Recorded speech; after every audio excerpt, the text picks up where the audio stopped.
नमस्कार प्रिय मित्रों, मैं ज्योतिषकार कमल आप सबका हार्दिक अभिनंदन करता हूं आपके अपने इस प्यारे यूट्यूब चैनल एस्ट्रो कमल में। दोस्तों, एक बात बताता हूं मैं आपको। हमारे यहाँ एक सरपंच है, उनके बेटे की शादी हुई। उन्होंने अपने आदमी के साथ में जो शादी के जो कार्ड होते हैं ना, निमंत्रण पत्र, वो निमंत्रण पत्र अपने आदमी के साथ में कलेक्टर साहब के पास निमंत्रण पत्र भेजा। कलेक्टर साहब ने क्या किया, अपना जो चपरासी था ना, उस चपरासी को शादी में अपने जगह भेज दिया।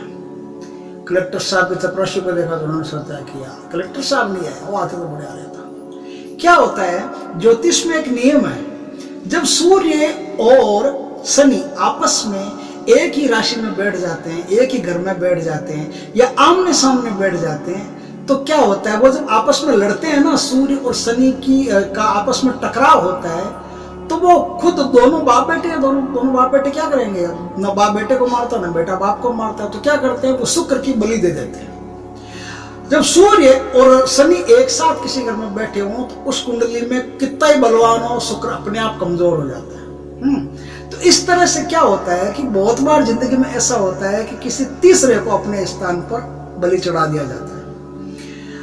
अप्सरा साधना जो आदमी करता है, देखिए कुछ बातें ऐसी है जो समझ लेने जैसी है, वो अगर पहले हम समझ लेते हैं तो हमें धोखा नहीं। मैंने सबसे पहले एक साधना में, यक्षिणी की साधना में धोखा खाया था। उसके बाद में मैं हर साधना को बड़ी जागरूकता से, बहुत सूक्ष्मता से, बहुत बारीकियों को समझ करके उसके बाद में मैंने अपने जीवन में बाकी साधनाएं की। आपके जीवन में कोई कमी नहीं रहे। आपके जीवन में जब आप कोई साधना करो तो साधना में कोई दिक्कत नहीं आए, कोई भ्रम नहीं हो, कोई छल नहीं हो, कोई कपट नहीं हो। इसलिए छोटी से छोटी जो बारीकियां होती है उनको ध्यान में रखना जरूरी है। अप्सरा और यक्षिणी ये दोनों एकदम मिले जुले से। क्या होता है कि जैसे कोई आदमी अमेरिका जाकर के रहने लग जाता है, तो अमेरिका में किसी के यहाँ रहता है, उसके यहाँ काम करता है, उसके यहाँ सब करता है, तो वो दोनों हिल मिल जाते हैं ना, लेकिन होते तो एक नहीं है, होते तो अलग अलग है। दोनों के स्वभाव अलग अलग है, दोनों के गुण धर्म अलग अलग है, लेकिन मेल जोल ऐसा लगता है कि जैसे दोनों एक जैसे ही हैं। वैसे ही अप्सरा और यक्षिणी इतने मिले जुले हैं कि क्या होता है कि जब आप अप्सरा का आह्वान करते हो या अप्सरा को बुलाते हो, तो अप्सरा क्या करती है, इतनी सौम्य होती है कि वो धरती पर आना नहीं चाहती। वो आप लोगों से, हम लोगों से, मृत्यु लोक के जो वासी हैं, उनसे संपर्क करना नहीं चाहते। तो क्या होता है, संपर्क नहीं करना चाहते तो क्या होता है, कभी कभार क्या होता है, अप्सरा अपने स्थान पर यक्षिणी को भेज देती है।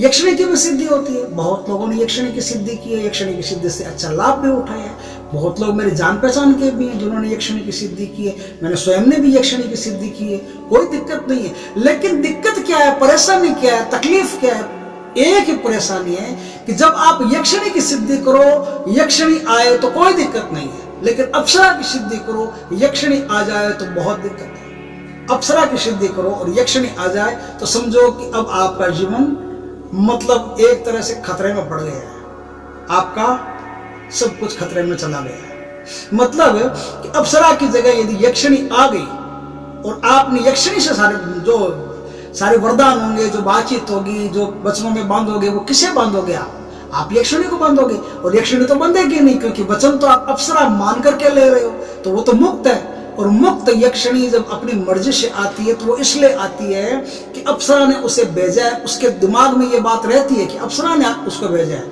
और अप्सरा ने भेजा है ना, तो फिर वो आपसे हेत, मुलाकात, प्रेम ऐसा कुछ भी नहीं कर सकती। आपको वो दुश्मन की तरह देखेगी और आपके साथ छल कपट करेगी, आपको जगह जगह फंसा देगी। बहुत लोग इस धरती पर ऐसे हैं जिन्होंने अप्सरा की साधना करने की कोशिश की कि यक्षिणी आ गई और फिर यक्षिणी ने उनका जीवन तबाह कर दिया।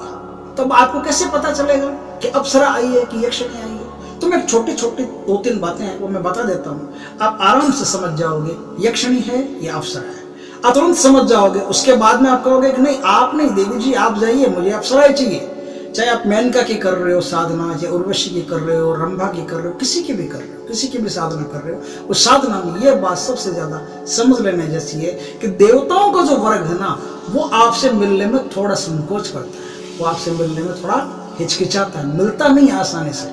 इसलिए आप पता कैसे करोगे, उसकी कुछ बातें आज हम कर लेते हैं। उसकी बातें अगर आपके समझ में आ गई तो फिर आगे मैं जो अप्सराओं की साधना दूंगा, फिर मैं यक्षिणियों की साधना दूंगा, फिर मैं प्रेतनियों, भूतनियों, गंधर्वों, विद्याधरों, पीरों, ऐसे वीरों, इनकी साधनाएं जब मैं आगे दूंगा, एक एक करके दूंगा, बारीकियों के साथ में दूंगा, तो आप आराम से उसको समझ सकते हो, कोई दिक्कत उसमें नहीं आएगी। देखो दोस्तों, आपने चाहे 7 दिन की साधना की हो, चाहे 14 दिन की हो, चाहे 21 दिन की हो, चाहे 6 महीने की हो, कोई भी साधना की, उससे कोई फर्क नहीं पड़ता। जब आपने अप्सरा का आह्वान किया, अप्सरा का मंत्रों का जाप किया, साधना आपकी पूर्णाहुति पर है, आपके दिन पूरे हो गए, अब आपके साथ वो सब कुछ हो रहा है जो आपने पहले समझा था, सोचा था। क्योंकि कोई भी साधना करो तो उसमें भय आता है, उसमें ऐसे जो डरावने हैं वो सब सीन सिनेरीज वो सब आते हैं आपके सामने, इल्यूजन क्रिएट होता है आपके सामने, वो सब होगा तो आप समझोगे कि हाँ अब वो आने वाली है,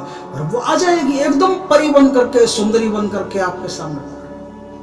आप सोचोगे आ गई, आप अपना जो भी काम करना होगा वो करोगे, अपना जो क्रिया संपन्न करनी होगी वो करोगे, उनको प्रसाद चढ़ाओगे, फूल दोगे, जो कुछ भी, और फिर वचन लोगे, फिर बन गए।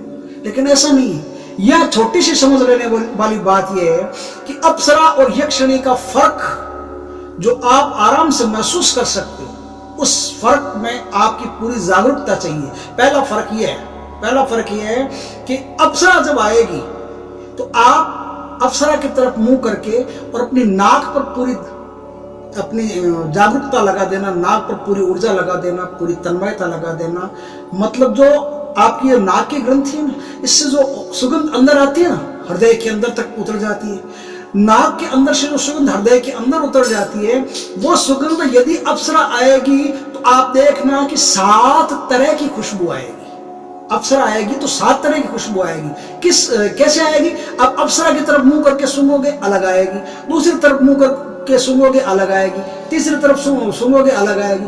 इस तरह से आप हर डायरेक्शन में अपना मुंह घुमा घुमा करके देख लेना। अगर हर डायरेक्शन में आपको अलग खुशबू महसूस होती हो तो अप्सरा है। और यक्षिणी की जो खुशबू आएगी, पूरे कमरे में सुवास होगी, सुगंध होगी, लेकिन एक ही सुगंध होगी। आप किधर भी मुंह कर लो, एक ही सुगंध। दूसरी बात आप समझ लो, यक्षिणी अगर आएगी तो घुंघरुओं की आवाज होगी। अप्सरा अगर आएगी तो भी घुंघरुओं की आवाज होगी। लेकिन यक्षिणी आएगी तो पायल के जो पाजेब होती है, पैरों में पहनने की जो पायल होती है ना, पायल, उस पायल के घुंघरुओं की आवाज होगी।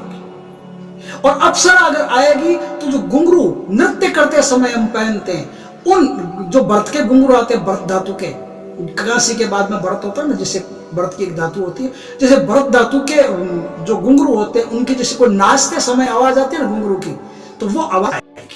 दोनों आवाजों में रात दिन का डिफरेंस रहेगा कि आप आराम से थोड़ी सी जागरूकता रखोगे तो पकड़ लोगे कि ये जो आवाज आ रही है अभी, ये आवाज पैर के पायल के घुंघरू की आवाज है, और ये आवाज भरत के घुंघरुओं की आवाज है। ये आवाज उन घुंघरुओं के जो नृत्य करते समय नर्तकियां पहनती है। तो जब अप्सरा आएगी तो निश्चित बात है कि वो इस प्रकार के जो घुंघरू होंगे नृत्य वाले, वही पहन के आएंगे। तीसरी बात समझ लो कि जब यक्षिणी आएगी तो यक्षिणी और अप्सरा दोनों ही भूमि पर पैर नहीं रखते हैं। भूमि पर पैर तो नहीं रखते हैं, लेकिन जहां यक्षिणी खड़ी होगी वहां से हल्की हल्की जो कुछ भी नीचे रहेगा ना, वो ऊपर की तरफ, पैर की तरफ उठेगी। हवा पैर की तरफ धीरे धीरे करके ऊपर उठेगी। यक्षिणी के पैरों के सब तरफ है ना, एयर ऐसे घूम जाएगी, एयर ऊपर उठने की कोशिश करेगी, और उसमें अगर कोई रेत के कण रहे ना तो आप आराम से पता कर सकते हो कि रेत के कण ऊपर जा रहे हैं। समझ गए? लेकिन अप्सरा आएगी तो ऐसा नहीं होगा। अप्सरा आएगी तो क्या होगा कि पैर उसके भी ऊपर रहेंगे, हल्के से एक सूत, जैसे पेन है, मान लो पेन लगा दिया, इतना सा पैर उसका ऊपर रहेगा जमीन से। यक्षिणी का भी इतना सा ही ऊपर रहेगा, दोनों का इतना सा ही ऊपर रहेगा। लेकिन अप्सरा जब पैर ऊपर रखेगी जमीन से, अप्सरा का जब पैर ऊपर रखेगा तो आपको क्या महसूस होगा कि अप्सरा के पैर का पानी जो है वो नीचे फैल रहा है। मतलब स्प्रेड नहीं कर रहा है, चारों तरफ फैल नहीं रहा, फ्लो नहीं हो रहा है। पानी आपको महसूस होगा कि उसके पैरों में पानी है, जो यहाँ मतलब ऐसा कुछ है जो एकदम पानी जैसा है, पानी ही है, और वो जमीन से लग रहा है, लेकिन पैर ऊपर है। पैर और जमीन के बीच में आपको पानी का सा कुछ परत दिखाई दे जाएगा।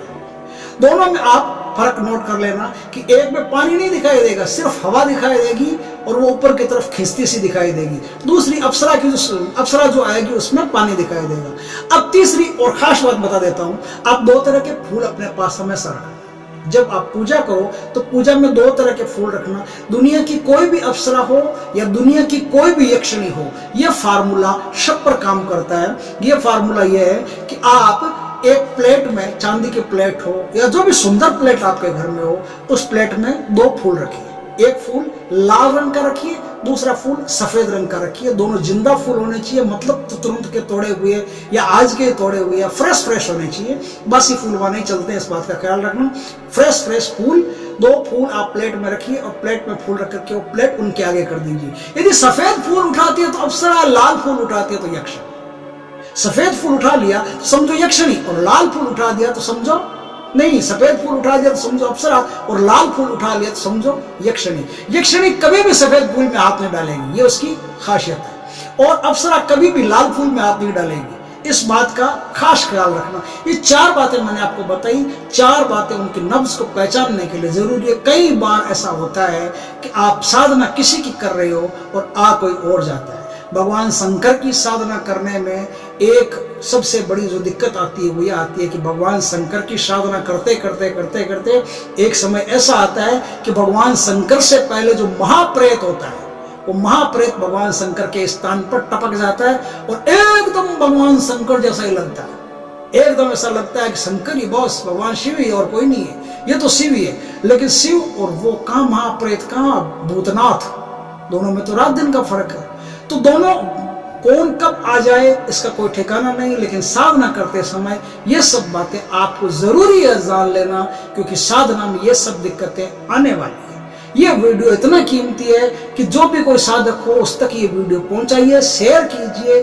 और यदि पहली बार आप हमारे चैनल पर आए हैं तो चैनल को सब्सक्राइब करके पास में जो घंटे का निशान है उसे दबा लीजिए और उस पर नोटिफिकेशन ऑल पर पुश कर दीजिए, ताकि हम और आगे जो बढ़िया वीडियो देने वाले हैं वो सब आपके पास फट से आ जाए। जय श्री कृष्णा।